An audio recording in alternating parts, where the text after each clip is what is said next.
Diyarbakır ve bölge bizler için son derece önemli ve değerli. Hem manevi değer var. Hepimizin bildiği gibi sahabe-i kiram efendilerimizin kabirleriyle dolu bir şehrimiz, bir beldemiz, bir bölgemiz. Anadolu'nun diğer bölgelerinden 3 asır, 4 asır önce İslam toprağı olmakla müşerref olmuş. Asırlar boyunca İslam alimlerinin, hocalarımızın, mürşitlerin yetişmesine, takva sahibi insanların yetişmesine vesile olmuş son derece bereketli topraklar.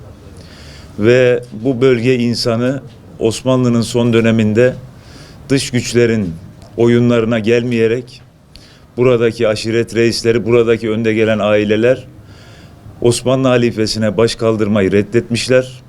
Kendilerine gelen İngiliz yetkilileri, İngiliz ajanları geri çevirmişler, huzurlarından kovmuşlar ve İslam aleminin birliği, bütünlüğü için hayatları boyunca mücadele etmişler. Bütün bu sebeplerden dolayı son derece önem veriyoruz ve bunun bir devamı olarak da 20. asırda Milli Görüş Hareketi, yeniden İslam birliğinin kurulması, yeniden adil bir dünyanın tesis edilmesi için yola çıkan Milli Görüş Hareketi'ne de bu bölge insanı en büyük desteği vermiş, bağrına basmış. Bugün burada bulunmaktan dolayı son derece heyecanlıyız ve dediğim gibi Diyarbakır'a yeniden Refah Partisi olarak da ve bu bölgeye yeniden Refah Partisi olarak büyük önem veriyoruz. Biraz evvel de ifade ettiğim gibi Anadolu'nun diğer bölgelerinden 3 asır, 4 asır önce İslam'la müşerref olmuş topraklarda bulunuyoruz. Sahabe-i kiram efendilerimizin kabirleriyle bezeli bu topraklar bundan sonra inşallah bugüne kadar 1000 seneden beri olduğu gibi bundan sonra da bölünmenin, parçalanmanın, fitnenin değil, birliğin, beraberliğin, bütünlüğün, kardeşliğin, ümmet kardeşliğinin, İslam kardeşliğinin merkezi olacaktır. Bu inanca sahibiz. Yüzyıllar boyunca alimler, hocalar, mürşitler yetiştiren bu topraklar çatışmanın değil, huzur ve barışın merkezi olacaktır. Diyarbakır, Büyük İsrail'in değil, yeniden Büyük Türkiye'nin ve İslam Birliği'nin bir vilayeti olacaktır. Bu inançla çalışıyoruz ve buna gönülden inanıyoruz. Bu bölgenin insanları tarih boyunca biraz evvel de ifade ettiğimiz gibi dış güçlerin, emperyalistlerin oyunlarını nasıl bozdularsa, onların oyunlarına nasıl gelmedilerse inşallah yeni dönemde de bu oyunları bozacaktır.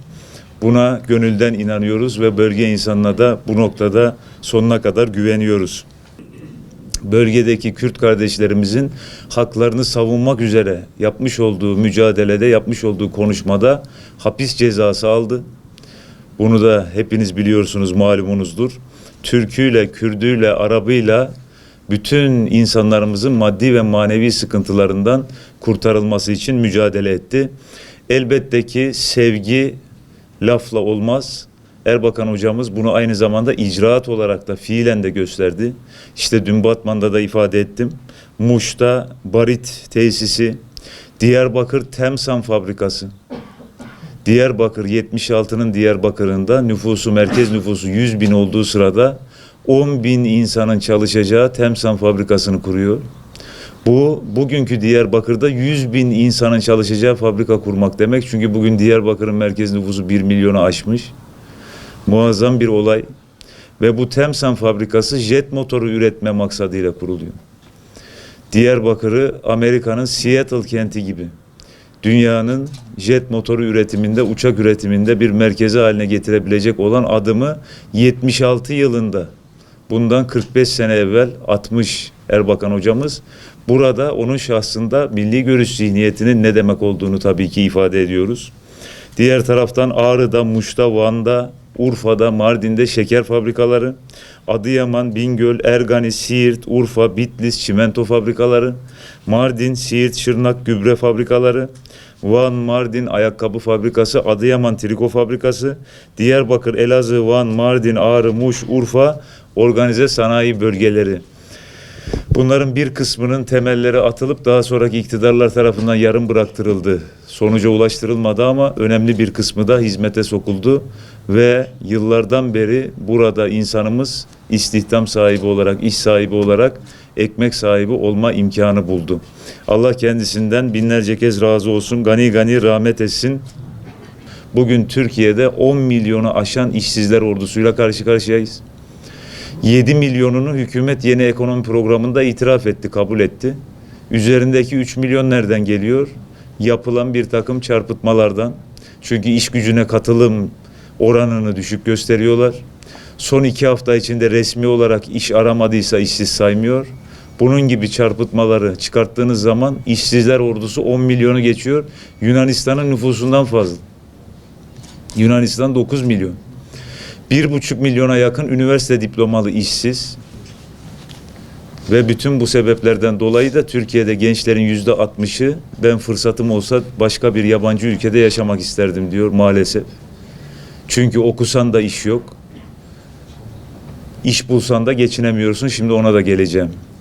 Ve bu üniversite diplomalı işsizler ordusu Türk Silahlı Kuvvetleri ordusunun 3 misline çıkmış ve halen daha da büyük bir hızla artmaya devam ediyor. Neden böyle? Çünkü devlet Türkiye'de 19 seneden beri üretime, istihdama yönelik herhangi bir yatırım yapmadı da onun için. AVM, rezidans, beton, çimento ekonomisi, borç ve faiz ekonomisi, yol yapmak, konut yapmak, AVM yapmak, spor tesisi yapmak, havaalanı yapmak bunlar çok güzel. Ama dar gelirli milyonların derdine derman olmuyor. Asgari ücretlinin derdine derman olmuyor. İşsizin, emeklinin derdine derman olmuyor. Türkiye'de halkın %40'ı açlık sınırının altında gelir sahibi matematiksel olarak. %80'i yoksulluk sınırının altında gelir sahibi. Devletin görevi fakire fukaraya yardım etmek değil. O fakirliği fukaralığı ortadan kaldırmak, alım gücünü arttırmak. Fakir fukaraya yardım hayır kuruluşlarının işidir. Milletin dini bir vecibesidir sadakası zekat. Devlet olarak siz alım gücünü arttırmanız gerekiyor. Şimdi bu noktada mutlaka kamuda israfın önlenmesi, borçlanma ve millete yük yükleme yerine borç ve faiz ekonomisi yerine milli kaynak paketleriyle kaynak üretilmesi ve bu kaynağın da yandaşlara, partililere, imtiyazlılara değil 83 milyona adil bir şekilde paylaştırılması aynen 54. hükümette milli görüşün yaptığı gibi ve yine bu kaynakla aynı zamanda milyonlarca işsize iş ve istihdam imkanının sağlanmasıdır. Millete yük yüklemeden kaynak üretmesi, bizim milli kaynak paketlerinde ifade ettiğimiz kaynakların harekete geçirilmesi ve bu kaynaklarla da dediğim adımların atılması. Dar gelirli milyonların refah seviyesi, gelir seviyesi arttırılacak. İşçi, memur, emekli ve aynı zamanda da çiftçinin, köylünün refah seviyesini arttıracak adımlar atılacak. Bir de aynı zamanda yine bu kaynakla betona, çimentoya, AVM'ye, rezidansa değil, üretime, istihdama, ihracata yönelik yatırım yapılacak. Aynen ağır sanayi hamlesinde 76-77'de milli görüşün yaptığı gibi. Esnaflarımız maalesef ki perişan durumda. Kapalı kalan özellikle kafe ve restoranlar entübe olmuş durumda. Hayat mücadelesi veriyor. Bir kısmı da bu mücadeleyi kaybetmiş, yerini kapatmış. Bizi kıskanan Almanya'da devlet kapalı kaldığı süredeki kaybının %75'ini ödüyor. Devletin kararıyla mecburen kapatan kuaför, restoran, kafe gibi işletmelerin kaybettiği cironun %75'ini devlet ödüyor. Türkiye'de devlet kaybettiği cironun %3'ünü ödüyor. Ve bu ağır şartlar altında en azından esnafın kredi taksitlerinin 1 yıl ertelenmesi gerekir. Bu kredi faizlerinin silinmesi ya da en azından yarısının devlet tarafından karşılanması lazım. 5 tane holdinge 128 kez vergi ve harç muafiyeti çıkartırken imkanınız var. Esnafa gelince imkan yok. Çiftçiye, köylüye gelince, vatandaşa gelince imkan yok. Havaalanlarını yapan müteahhitlerin 2019-2020'de ödeyeceği kiraları siliyorsun. 2021-2022'de ödeyeceği kiraların %50'sinden vazgeçiyorsun devlet olarak. Esnafa gelince %3, %2, 500 lira, 1000 lira destek. Bunlar cep harçlığı, leblebi çekirdek parası. Bu entübe haldeki esnafın derdine derman olacak şeyler değil. Esnafa doğrudan nakit desteğinin, hibenin adam akıllı bir şekilde devam ettirilmesi. 500 lira, 1000 lira değil. Şu holdinglere, müteahhitlere, imtiyazlılara verdiğinizin en azından onda birini millete vermeniz lazım. Şu esnafa doğru düzgün bir nakit desteğinde bulunmanız lazım. Esnafın doğalgaz, elektrik, su ve SGK borçlarının en azından bir yıl ertelenmesi lazım.